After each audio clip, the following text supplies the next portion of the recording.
निष्पन्न झालं की त्यांची जी संघटनात्मक बांधणी आहे ती कमकुवत असल्यामुळे त्यांचा पराभव झाला होता आणि त्यांची एकमेव निवडणुका जिंकण्याचं सूत्र ज्या दिवसापासून आज आपला पक्ष बांधणी करून आज आपला भारतीय जनता पार्टी हा भारत देशातच नाही सर्व जगातच सर्वात मोठ्या कर आणि त्या पक्षाचं नेतृत्व संपूर्ण जगाला मान्य केलेलं आहे आणि त्या पक्षाचे प्रवेश करून एक नवसंजीवनी देण्याचं काम या मतदारसंघाला एक दिशा दाखवण्याचं काम केलं त्यांनी केलेलं आहे. त्याच्यामुळे जिल्ह्यामध्ये काय वातावरण निर्माण झाले. आता मला तर असं वाटायला लागलं दादा मी परवा देवजू तालुक्याच्या दौऱ्यावर गेलो होतो. माझ्या आधी बऱ्याच जणांना आपलं दूरध्वनीवर बोलणं झालं. जेवढे सभेला लोक राहतील तितकेच दुसरे लोक सभेत प्रवेश करतील अशी अवस्था या नांदेड लोकसभा मतदारसंघात. मला खात्री डॉक्टर संतोषरावजी आंबर्डे म्हणाले किंवा मी देखील उमेदवारी मागितली होती आणि आमच्या मनामध्ये असं काहीच नाही.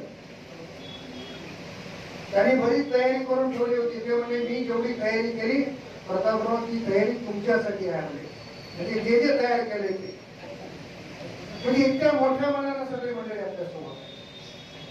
मला पत्रकारांनी प्रश्न विचारला होता अनेक 2-3 ठिकाणी बोलून होताना माहीत असेल की भारतीय जनता पक्ष उमेदवारी जाहीर करायला एवढा वेळ चालवतो. मी पत्रकार मित्रांना सांगितलं की ज्या 10-12 प्रमुख मंडळींनी उमेदवारी मागितली ते सगळे तुल्यबळ आहे. सगळे त्या उमेदवारीसाठी पात्र आहे आणि पक्षाच्या समोर प्रश्न असा पडला असेल त्याच्यातून एकाची निवड करायची.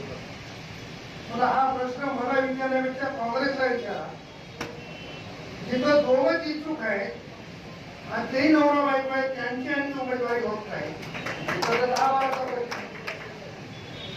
ही अवस्था काँग्रेसची निर्माण झाली आणि सगळ्यात महत्वाची गोष्ट कोणीतरी उल्लेख केला की अशोक चव्हाणांनी सांगितलं माझ्या पक्षातून यायचंच नाही.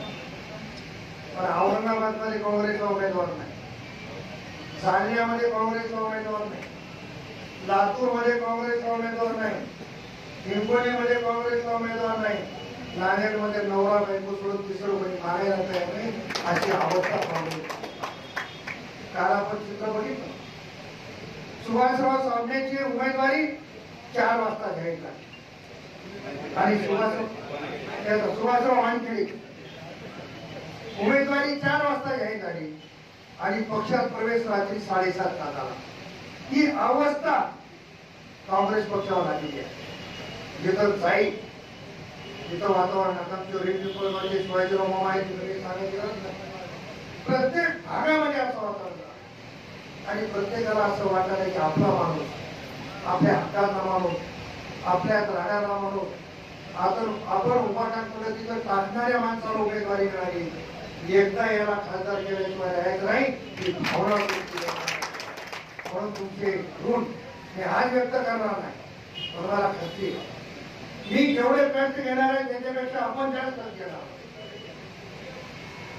आणि तुमच्या प्रश्नावर माझा विजय निश्चित आहे. पण मला एक विनंती करायची. आता हे आपल्या दारामध्ये लग्न आहे. प्रत्येकाला असं वाटतं की आपल्याला फोन आला पाहिजे, प्रत्येकाला वाटतं आपल्याला बोललं पाहिजे. पण तुम्ही माझ्या ठिकाणी आहात ते शक्य आहे का याचा विचार. एवढे फोन करताना कोणीतरी विसरते, एवढ्याला निरोप जाताना कोणीतरी विसरते. पण आमच्या मनामध्ये तशी काही भावना नसते. आमच्या मनामध्ये भारतीय सेवाला फोन करायचा पण दुसऱ्या बोलण्यामध्ये त्यांचा फोन कर होत जातो. याचा अर्थ आमची भावना आपण समजून की आपण सगळे एकत्रित आलो. मान पान नाट्य काहीच नाही.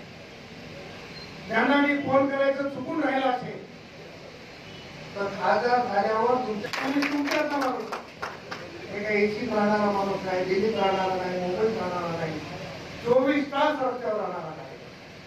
त्याच्यामुळे आमची अडचण तुम्ही समजावून घ्या. मला बऱ्याच वेळेस 2 दिवसाचा अनुभव आला.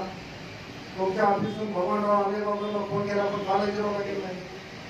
अरे बाबा बालाजीरावलाच करायचं होतं पण भगवानराव काही काम काय बिघडलं.